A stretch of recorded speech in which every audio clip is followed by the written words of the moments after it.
Hello students, कैसे हैं आप लोग। मास्टर्स अकेडमी के यूट्यूब चैनल पे आपका स्वागत है। हम लोग स्टार्ट किए थे इनऑर्गेनिक में एस ब्लॉक एलिमेंट्स। इसमें हम लोगों ने फर्स्ट ए ग्रुप को देख लिया था। आज हम लोग स्टार्ट करते हैं ग्रुप सेकेंड ए, जिसको हम लोग एक और नाम से जाते हैं अल्कलाइन अर्थ मेटल्स।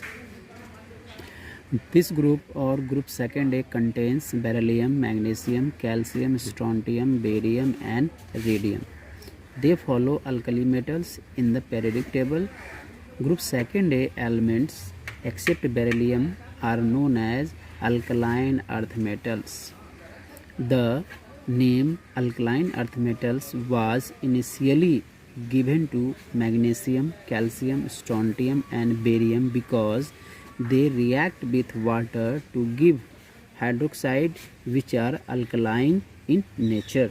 देखिए फ्रेंड्स, हम लोग बेसिकली सेकेंड ए को जो अल्कलाइन अर्थ मेटल्स बोलते हैं, इसका कारण ये क्या है कि जो अल्कलाइन अर्थ मेटल्स होते हैं, खास करके बेरिलियम को छोड़ दिया जाए तो magnesium, calcium, strontium and barium वो वाटर के साथ रिएक्ट करके उसका हाइड्रोक्साइड बनाते हैं, और वो हाइड्रोक्साइड क्या होता है, अल्कलाइन इन नेचर होता है। इसीलिए इसको हम लोग अल्कलाइन अर्थ मेटल्स बोलते हैं।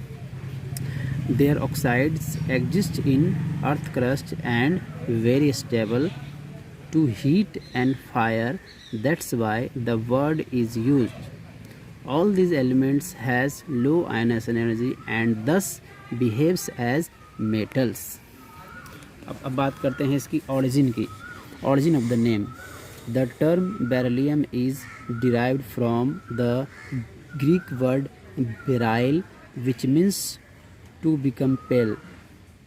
The term magnesium is derived from Greek word magnesia. The name calcium is derived from Latin word catex or calcis, which means lime. Strontium was named after the town of Strontian in Scotland. The name barium is derived from Greek word beryl, which means heavy. The name radium originates from the Latin word radium, which means ray. देखिए friends, ये origin of the name का जहाँ तक बात होता है तो ये जो सारे कुछ आपको बताए जा रहे हैं, ये बहुत सारे एग्जाम में पूछे नहीं जाते हैं, लेकिन जानकारी लोगों को होना चाहिए, इसलिए ये आपको बताया जा रहा है। अब इसका देखते हैं अबंडेंस एंड अकरेंस, कितना मात्रा में क्या क्या पाया जाता है। Alkaline earth metals are highly reactive and hence do not occur in free state but are widely distributed in nature in combined state in the form of silicates, carbonates, phosphates and sulfates. Basically क्या होता है, alkaline earth metals क्या होता है, बहुत ज़्यादा reactive होते हैं, इसलिए वो फ्री स्टेट में नहीं पाए जाते हैं, लेकिन ये कंबाइंड स्टेट में in the form of silicate, carbonate, phosphate, sulphates के फॉर्म में पाया जाता है। अब देखते हैं इसका abundance. Element beryllium, magnesium, calcium और ये सब। Abundance in earth crust, beryllium 0.002% by wait, magnesium 2.76%, calcium 4.6, strontium 0.0384%, beryllium 0.0390%.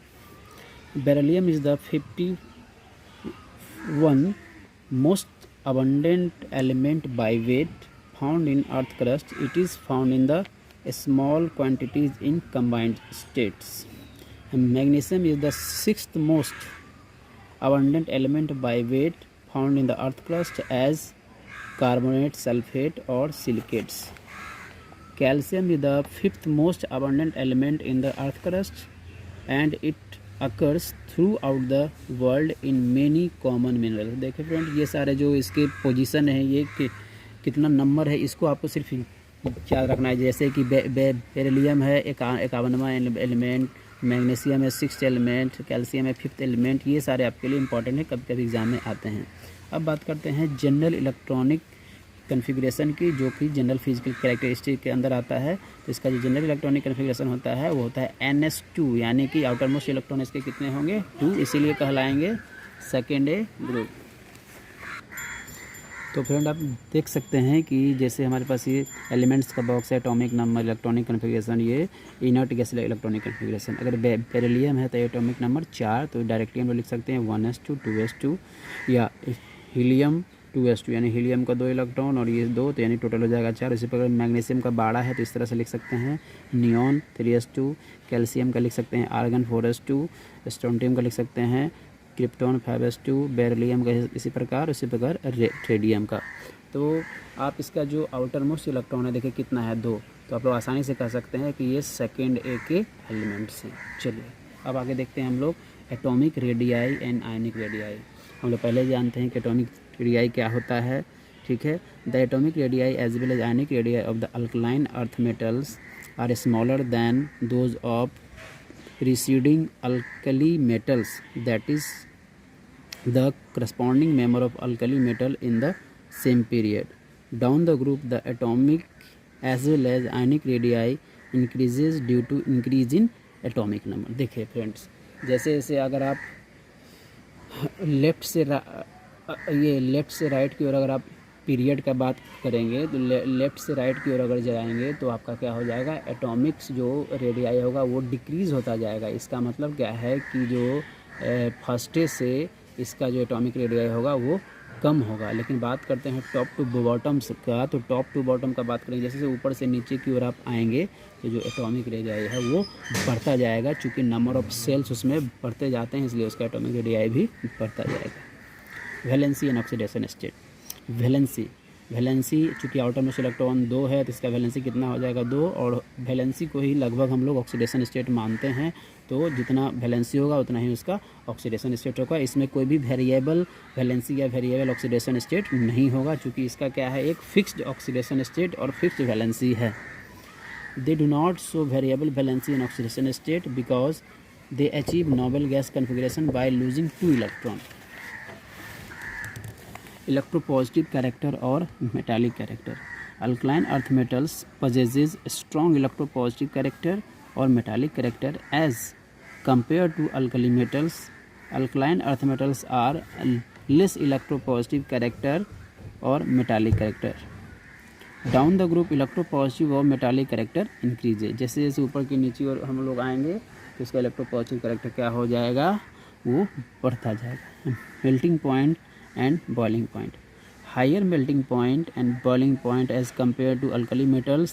This is due to the presence of more number of valence electron. Actually due to the increase in valence electron, metallic bond strength increases. There is no regular trend of melting point and boiling point because of different crystal structure, but melting point and boiling point both is highest for beryllium। देखिए अगर बात करेंगे ऊपर से नीचे की ओर तो जो मेल्टिंग पॉइंट और बॉइलिंग पॉइंट सबसे ज़्यादा किसका होता है, बेरिलियम का। इसका कारण क्या है कि बेरिलियम का साइज़ छोटा होता है और उसका जो आउटर मोस्ट इलेक्ट्रॉन है वो कंप्लीट है। तो जैसे ही कंप्लीट रहेगा और साइज़ छोटा होगा तो उसमें क्या हो जाएगा, हम लोग को एनर्जी ज़्यादा खर्च लगेगा, इसलिए मेल्टिंग पॉइंट भी उसका ज़्यादा हो जाएगा और बॉइलिंग पॉइंट भी ज़्यादा हो जाएगा। Electronegativity. The tendency to attract electron is low. The electronegativity values are thus small and decreases from beryllium to radium।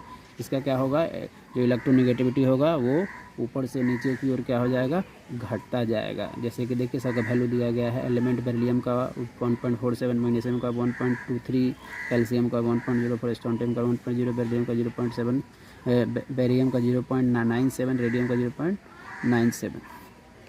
Reducing nature. The alkaline earth metals have the tendency to lose electron and change into bivalent cation। देखिए इसका जो reducing nature है वो क्या होता है, बहुत ज़्यादा होता है, क्योंकि ये जब भी किसी मेटल से आप खास करके अल्कलाइन अर्थ मेटल से इलेक्ट्रॉनों को निकालेंगे तो इसका क्या होगा, ये अपना 2 इलेक्ट्रॉन को लूज करेगा और 2 इलेक्ट्रॉन को लूज करके वो बाइवेलेंट केटायन बना देगा। क्योंकि +2 अगर इसके ऊपर है तो यह क्या कहलाएगा, बाइवेलेंट केटायन, और 2 electron hydration energy. Like alkali metals ions, the hydration enthalpy of alkaline earth metal ions decreases down the group। Alkali metal की तरह ही इसका जो हाइड्रेशन एनर्जी होगा वो डिक्रीजेस करेगा डाउन द ग्रुप। जो इसका वैल्यू देखिए दिया गया है, बेरिलियम पे 2+ का -2494, Mg2+ का -1921, Ca2+ का -1577, Sr2+ का -1443, बेरियम 2+ का आपका हो जाएगा -1305। ये आपका क्या था, हार्डनेस एनर्जी। हार्डनेस की बात करते हैं अगर, तो hardness, the hardness decreases bracket में softness increases down the group with the increase in size of the atom. Basically जब ऊपर से नीचे की ओर जाएंगे तो इस जो अल्कलाइन अर्थ मेटल उसका हार्डनेस कम होता जाएगा। इसका कारण क्या है कि जैसे जैसे आप ऊपर से नीचे की ओर जाएंगे तो उसका इलेक्ट्रॉन डोनेट करने की टेंडेंसी क्या होती जाएगी, ज़्यादा होती जाएगी। इसलिए जो जितना ज़्यादा इलेक्ट्रॉन को डोनेट करेगा उसका हार्डनेस उतना ही कम होता जाएगा। इसलिए ऊपर से नीचे की ओर क्या हो जाता है, इसका हार्डनेस क्या हो जाता है, वो कम हो जाता है। ठीक है। Thermal and electrical conductivity. Alkaline thermal and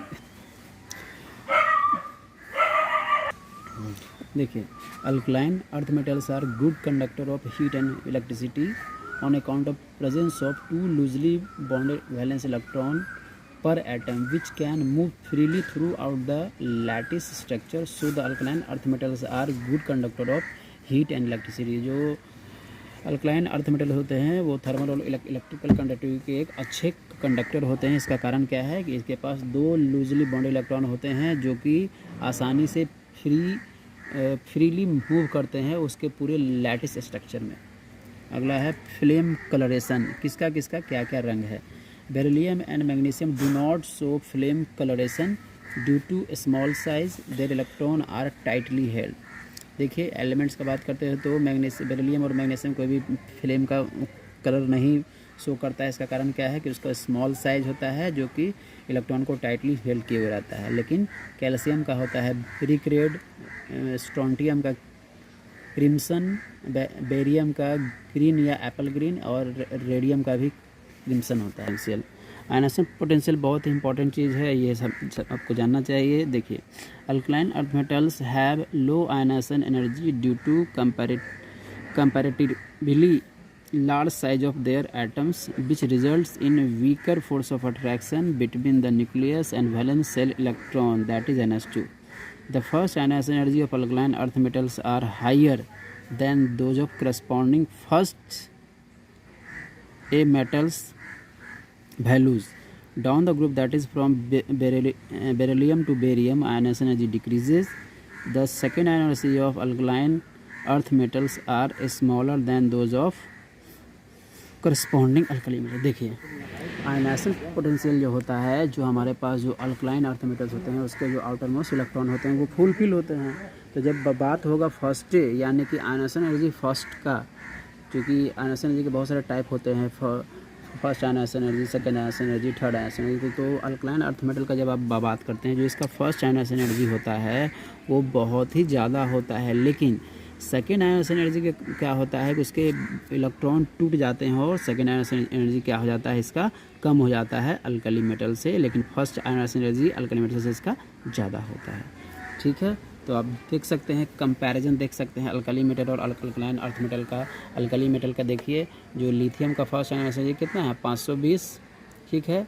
और ये अल्कलाइन अर्थ मेटल्स का देखिए कितना है 889। लेकिन देखिए इसी का देखिए सेकेंड आयनाइजेशन एनर्जी क्या हो जाएगा 7279। लेकिन इसका देखिए बेरिलियम का 175। ऐसा क्यों होता है? ऐसा इसलिए होता है कि पहले बार में ये क्या रहता है, ये 1s2 और 2s2 रहता है। सपोज़ मान लीजिए इसका एटॉमिक नंबर कितना होता है 4, तो 1s2 2s2 रहता है। लेकिन अगर लिथियम का बात करते हैं तो क्या होता है 1s2 और 2s1। तो क्या होगा कि पहला बार में इसका आसानी से इलेक्ट्रॉन लूज हो जाएगा, तो कम आयनाइजेशन एनर्जी, और पहला बार में इसका आसानी से इलेक्ट्रॉन लूज नहीं होगा क्योंकि एस पे दो इलेक्ट्रॉन कंप्लीट है, तो इसलिए इसका हाई हो जाएगा। लेकिन दूसरा बार में क्या हो जाएगा कि ये आसानी से लूज नहीं करेगा और ये आसानी से लूज देगा इसलिए क्या हो जाता है कि फर्स्ट आयनाइजेशन एनर्जी से अल्कलाइन अर्थ मेटल का ज़्यादा होता है, लेकिन second ionization energy alkali metals का ज़्यादा होता है। ये आपके पूरे डाटा है। ठीक है, अब बात करते हैं हम लोग डेंसिटी की। डेंसिटी की बात करते थे magnesium and calcium which are lighter, density increases from beryllium to radium. ठीक है, तो ये आपका कुछ फिजिकल कैरेक्टरिस्टिक्स था। तो एक चार्ट जो बनता है, जो आपके एनसीईआरटी भी दिया हुआ है, इस चार्ट को थोड़ा देख लेते हैं हम लोग। जैसे कि इसमें सारे प्रॉपर्टीज़ आपको इसके दिए हुए हैं। जैसे कि देखिए प्रॉपर्टीज़ बेरिलियम का, magnesium, calcium, strontium, barium and radium का, इसमें सारे इसके आपको फिजिकल प्रॉपर्टी, जैसे कि एटॉमिक नंबर 4, 12, 20, 38 ये सब, electronic configuration, atomic mass, metallic radius, ionic radius, crystal structure, melting point, boiling point, density, ionisation energy 1, ionisation energy 2, hydrogen energy, electronegativity. तो ये सारे कुछ आप जानकारी के लिए समझ सकते हैं और सारे को आपके पॉइंट डिस्कस हो चुके हैं। इसमें आप अच्छे से देखेंगे, इसका नोट्स आप बनाएंगे।